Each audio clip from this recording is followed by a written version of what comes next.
ओम तत्सत। जिज्ञासु मित्रों, बहुत बहुत अभिनंदन है आप सभी का दिव्य सृजन में।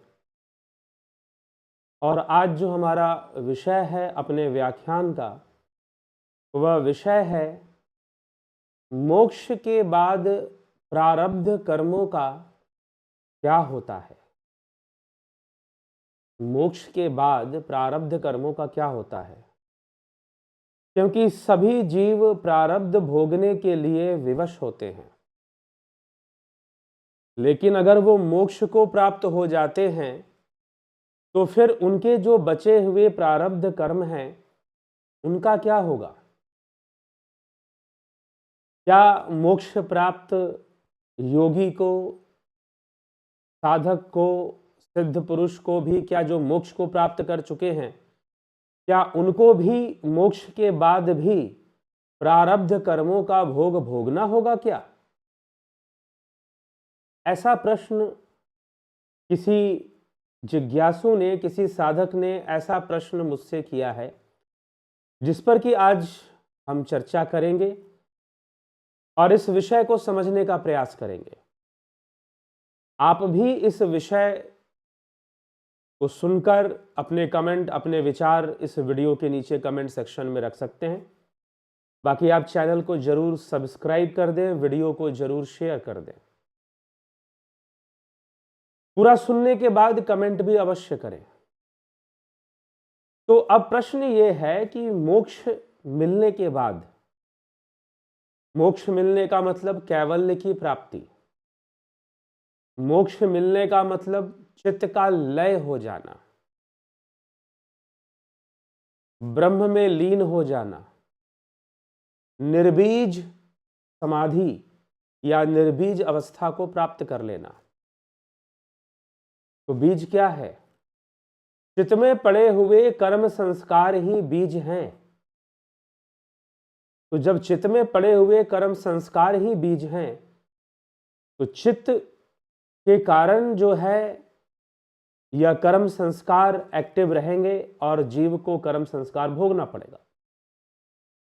लेकिन जब चित्त का लय हो गया, चित्त का लय कब होगा?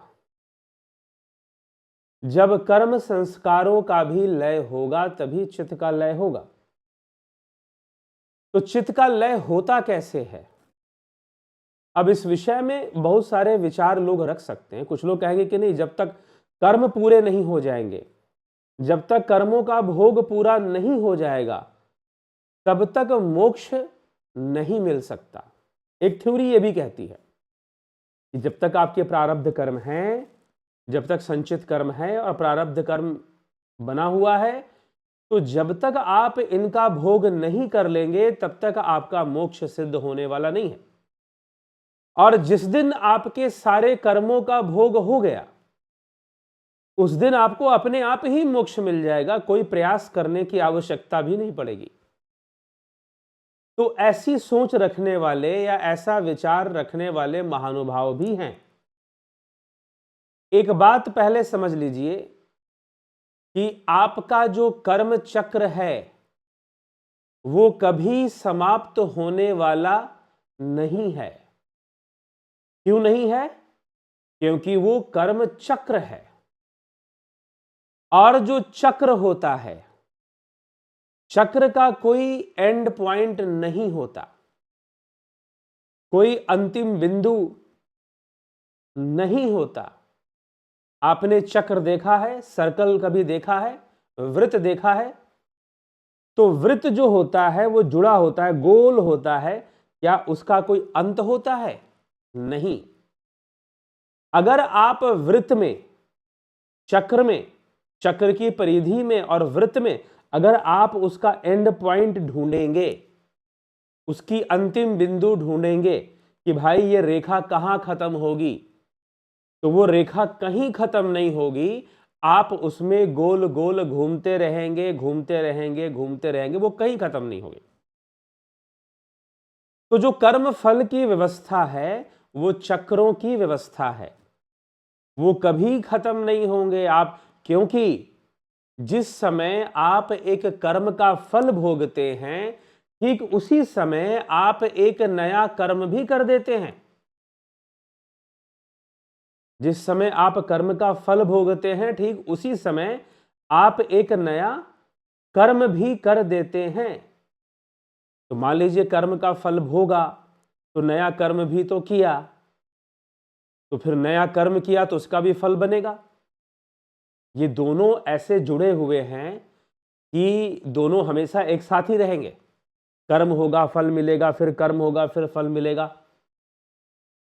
तो प्रकृति की इस व्यवस्था में कहीं पर भी मुक्ति नहीं है। इस व्यवस्था में कहीं पर भी मोक्ष नहीं है। अगर आपने ऐसी धारणा बना ली है या आप ऐसा सोच रखते हैं कि मेरे सारे कर्म पहले खत्म होंगे, कर्मों का फल सब भोग लूंगा, फिर जाकर मुझे मोक्ष मिलेगा, आपके कर्म कभी खत्म ही नहीं होंगे, समाप्त ही नहीं होंगे।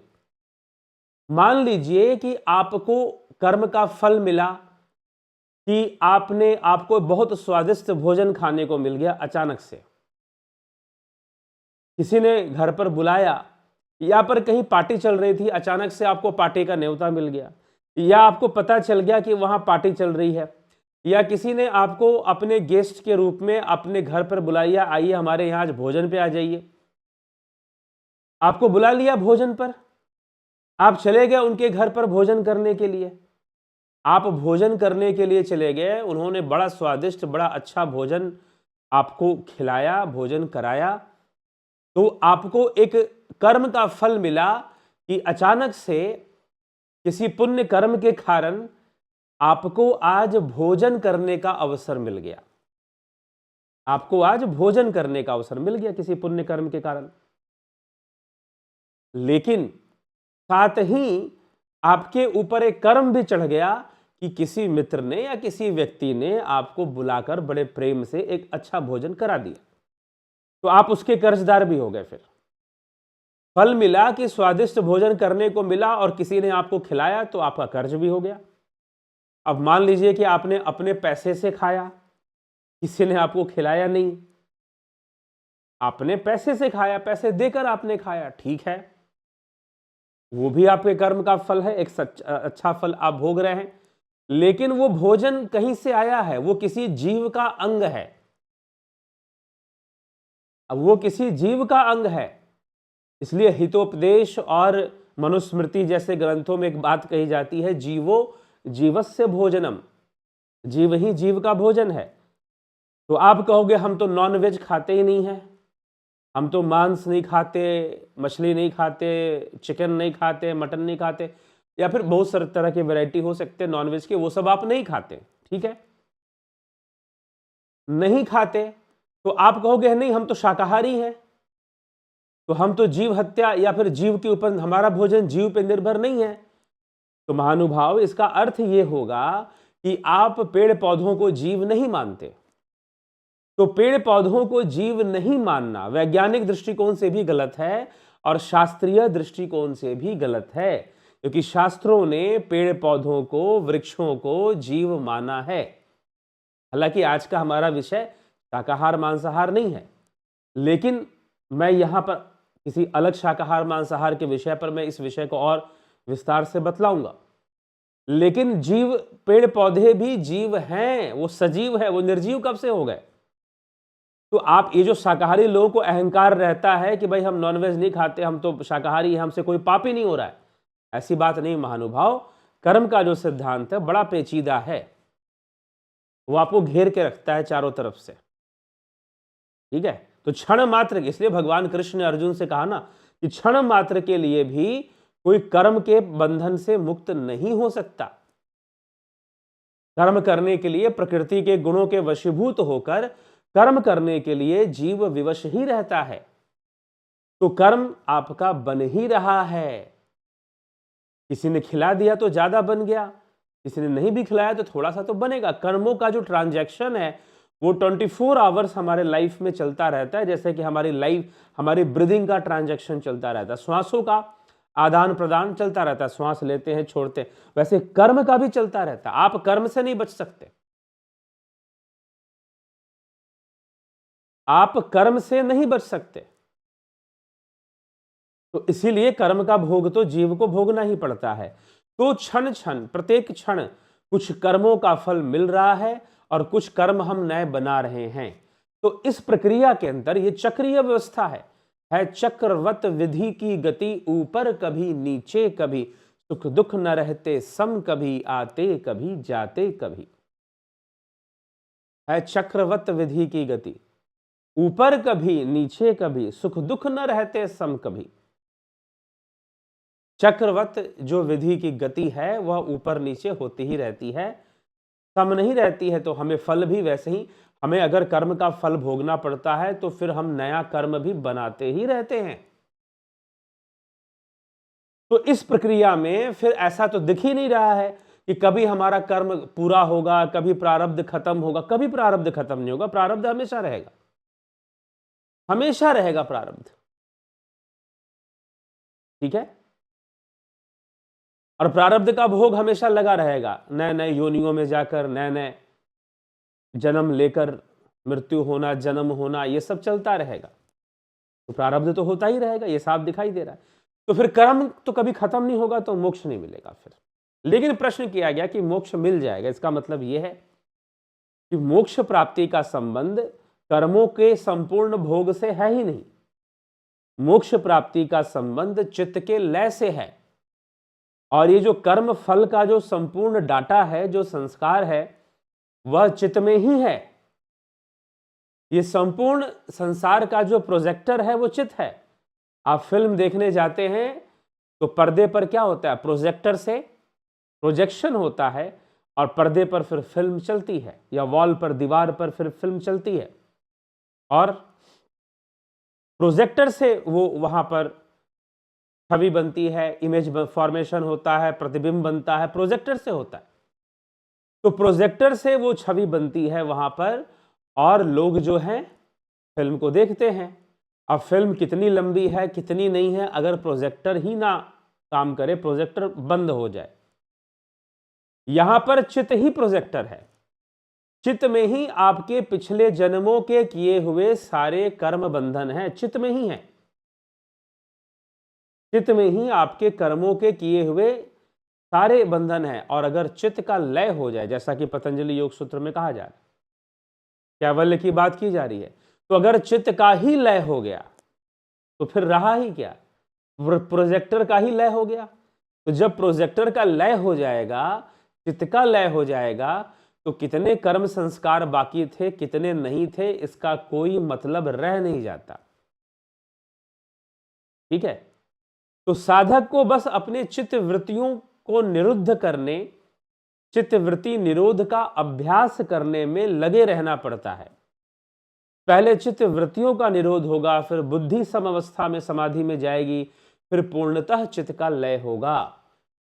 संस्कार भी दो प्रकार के हैं ना, एक है ऋतंभरा प्रज्ञा, एक तो बाहर संस्कार जो बाहरी भोग विषयों का संस्कार है, और एक साधना करने से एक संस्कार, आंतरिक संस्कार जिसको ऋतंभरा प्रज्ञा कहते हैं, उसका निर्माण होता है। मोक्ष तब मिलता है जब ऋतंभरा प्रज्ञा का भी लय हो जाए, उसकी आसक्ति भी समाप्त हो जाए। मैंने साधना की है, मैंने बहुत सारी आध्यात्मिक अनुभूतियां की है, मैं साधना मार्ग पर कई वर्षों से चल रहा हूं और कई अनुभूतियां कर रहा हूं, इसके कारण जो एक अहम भाव बनता है, ध्यान करने के कारण, आध्यात्मिक मार्ग पे चलने के कारण भी एक अहम भाव बन जाता है। जब उसका भी लय हो जाए तो मोक्ष सिद्ध हो पाता है। तो अगर मोक्ष हो गया तो फिर कितना प्रारब्ध बचा था, कितना प्रारब्ध नहीं बचा था, क्योंकि यहां तो जीव का ही लय होता है, जीव ब्रह्म हो रहा है,